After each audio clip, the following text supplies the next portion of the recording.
விருச்சிக ராசிக்கான ஏப்ரல் மாத பலன்கள் எப்படி இருக்குன்னு பார்க்கலாம் வாங்க. ராசிக்கு வந்து பார்த்திங்கன்னா, ராசிக்கு 4ஆம் இடத்துல ராகு புதன் இருக்காங்க மாத தொடக்கத்தில். ஓகேங்களா. ராசிக்கு 5ஆம் இடத்துல சூரியன், செவ்வாய், சனி இந்த 3 கிரகங்கள் இருக்காங்க. ராசிக்கு 6ல் சுக்கிரன் இருக்கார், ராசிக்கு 8ல் குரு இருக்கார், ராசிக்கு 10ல் கேது இருக்கார். இதில் வந்து பார்த்திங்கன்னா ஏப்ரல் 11ஆம் தேதி வந்து புதன் வந்து கும்பத்திலேருந்து மீனத்துக்கு பயிற்சி ஆகிறாரு, அங்கே போய் நீச்சமாகறாரு. ஏப்ரல் 14 சூரியன் மீனத்திலேருந்து மேஷத்தில் போய் உச்சமாகறாரு. ஏப்ரல் 19 மேஷத்துலேருந்து சுக்கிரன் ரிஷபத்தில் போய் ஆட்சி ஆகிறாரு. ஸோ ஒரு நீச்சம், உச்சம், ஆட்சி, இந்த 3 விஷயங்கள் வந்து நடக்குது. அது நமக்கு எப்படி இருக்குது அப்படின்னு பார்த்திங்கன்னா, ராசிக்கு 4ல் ராகு இருக்கிறனாலேயே வந்து என்னாகும்னா, படிப்பு விஷயத்தில் பிரச்சனை வர்றதாகட்டும், குடும்பத்தில் நிம்மதி இல்லாமல் இருக்கிறது, தாயார் வழியில் நம்மளுக்கு வந்து மன கஷ்டங்கள் ஏற்படுறது, ஒன்று அவங்களுக்கு ஹெல்த் பிரச்சனை வருது, இல்லை அவங்கள நினச்சி நம்ம ஏதாவது கவலைக்குள்ளாகிறது, கருத்து வேறுபாடு ஏற்படுறது, இதெல்லாம் பண்ணும். இல்லை வீடு வாகனம் இதை சார்ந்த இதில் எல்லாம் வந்துட்டு நம்மளுக்கு தொந்தரவுகள் கொடுக்கும், திடீர் செலவுகள் ஏற்படுறது. ஓகேங்களா, இதெல்லாம் கொடுக்கும். அப்போ 4ஆம் இடத்துல ராகு இருக்கும்போது வீடு வாங்குறது, வீடு விற்கிறது, இந்த விஷயங்களில் வந்து ரொம்பவே கவனமாக இருந்துக்கிறது நல்லது. ஓகேங்களா. உங்கள் ஆரோக்கியத்துக்கும் முக்கியத்துவம் கொடுங்க. ஏன்னா பொதுவாகவே சுகஸ்தானம் அப்படிங்கிறது 4ஆம் இடம். அந்த இடத்துல வந்து ராகு உட்காரும்போது அது சார்ந்த விஷயங்கள் எல்லாத்துலேயுமே நம்மளுக்கு கொஞ்சம் வில்லங்கங்களை வந்து செஞ்சிட்ருக்கோம். அது நம்ம கொஞ்சம் எக்ஸ்ட்ரா கேர் எடுத்து கொண்டு போய்க்கிறது நல்லது. ஓகேங்களா. கட்டாயமாக படிப்பில் கூடுதல் கவனம் கொடுக்கணும். படிக்கிறவங்க அன்னன்னைக்கு லெசன் அன்னன்னைக்கு முடிக்கிற மாதிரி வச்சுக்கணும். சரிங்களா. பட் 4ல் புதன் இருக்கிறது வந்து பார்த்திங்கன்னா பொதுவாகவே வந்து உறவு நட்பு கிட்ட நம்மளுக்கு ஒரு நல்ல பாண்டிங் ஏற்படுத்தி கொடுக்கும். சரிங்களா. அந்த ஒரு பிரிந்த உறவு ஒன்று சேர்றது, உறவினர்களோட சந்தோஷமாக இருக்கிறது, ஒரு மனமகிழ்ச்சி கொடுக்கறதெல்லாம் கொடுக்கும். 5ஆம் இடத்துக்கு அப்புறம் ஏப்ரல் 11 5ஆம் இடத்துக்கு புதன் போகிறார் இல்லைங்களா. அங்கே வந்து பார்த்திங்கன்னா பொதுவாக 5ஆம் இடத்துல புதன், சனி, செவ்வாய், சூரியன். ஸோ 5ல் இவங்க இருக்கிறது வந்து அவ்வளோ ஒரு சிறப்பான நிலை கிடையாது. அப்போ 5ல் சூரியன் இருக்கும்போது என்ன ஆகும்னா, மனசில் ஒரு கவலை, மனசஞ்சலம், பிரச்சனைகள், ஓகேங்களா, இதெல்லாம் வந்து ஏற்படுத்தும். பொதுவாகவே மன ஆரோக்கியம் ரொம்ப முக்கியம். ஓகேங்களா. அப்போ மனசு பிரச்சனைக்குள்ளாகும்போது மற்ற எந்த காரியத்திலையும் நம்மளால் நிம்மதியாக ஃபோக்கஸ் பண்ண முடியாது. அப்போ மனம் சார்ந்து கொஞ்சம் பக்குவப்படுத்தி வச்சுக்கோங்க. ஓகே. இது புது முயற்சிகள் இந்த மாதம் வேண்டாம், கொஞ்சம் அவாய்ட் பண்ணிக்கிறது நல்லது. அதாவது மாதம் தொடங்கி ஒரு 15 நாளைக்கு ரொம்ப கவனத்தோடு இருந்துக்கோங்க.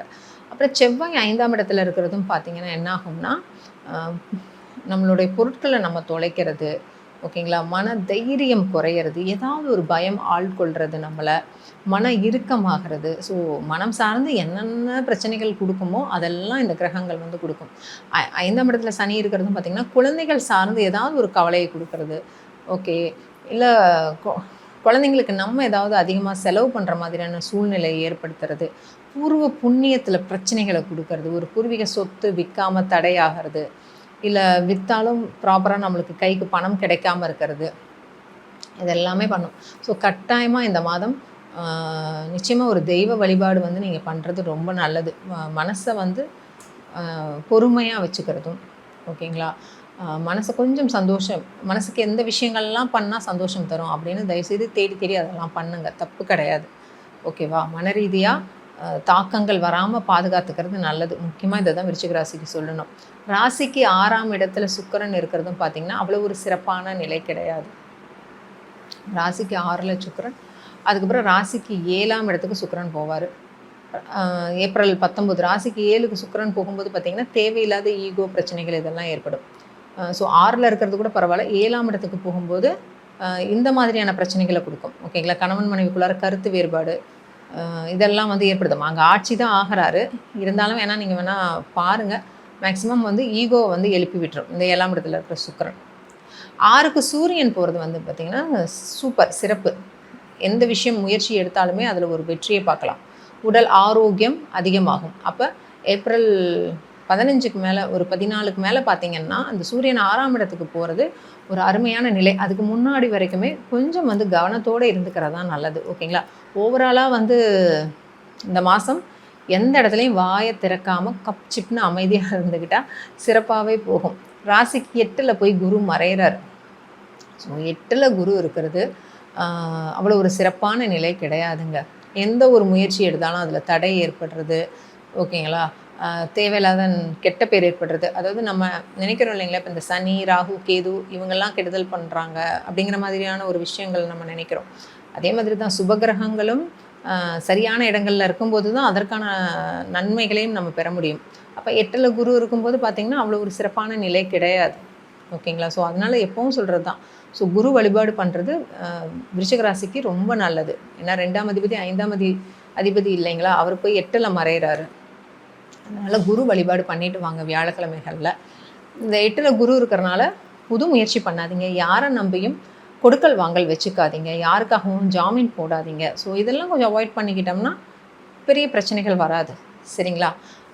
ராசிக்கு 10ல் கேது இருக்கார். ஸோ 10ல் கேது இருக்கிறது பார்த்திங்கன்னா பெரிய பெரிய மனிதர்கள் இருப்பாங்க இல்லைங்களா, இந்த அரசியல் இதில் இருக்கிறவங்களுக்கு ஒரு சிறப்பான நிலை இது.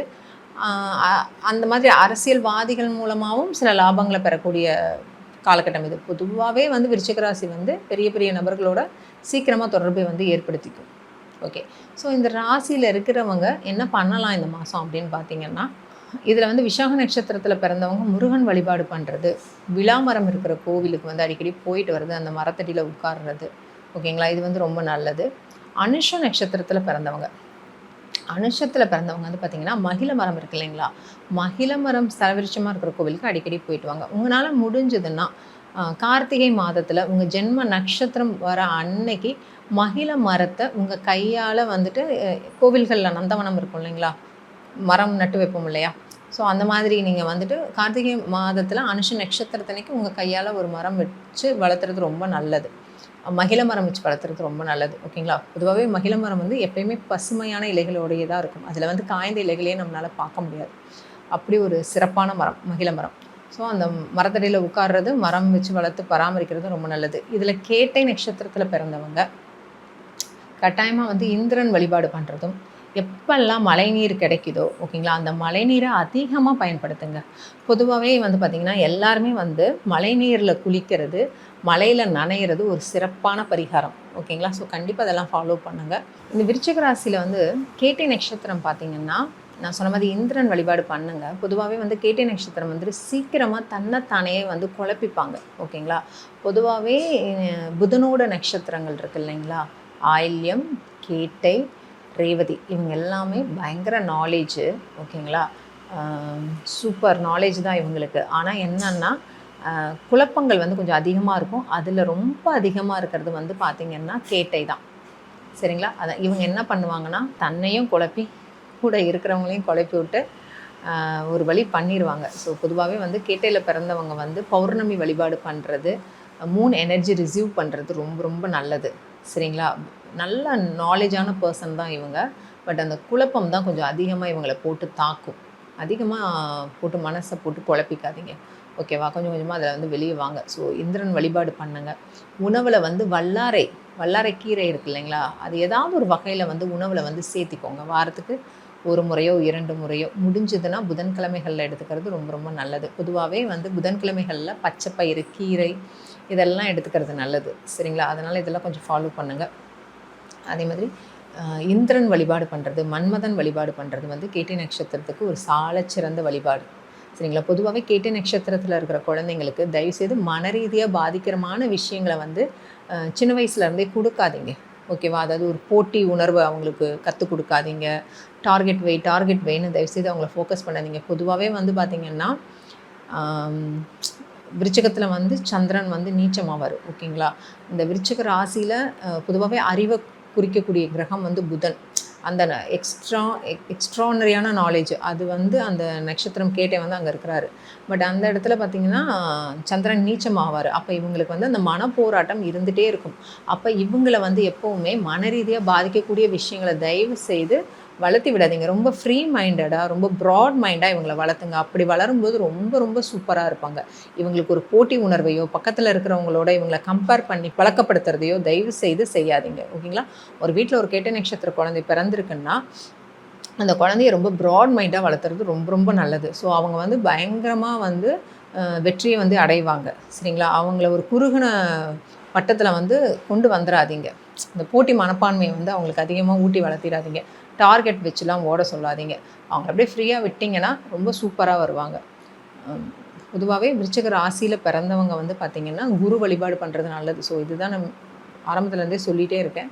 ஸோ கட்டாயமாக பண்ணுங்கள். வியாழக்கிழமைகளில் நவகிரகத்தில் இருக்கிற குருவுக்கு கொண்டக்கடலை மாலை போட்டு வழிபாடு பண்ணிட்டு வாங்க. ரொம்ப சிறப்பாக இருக்கும்.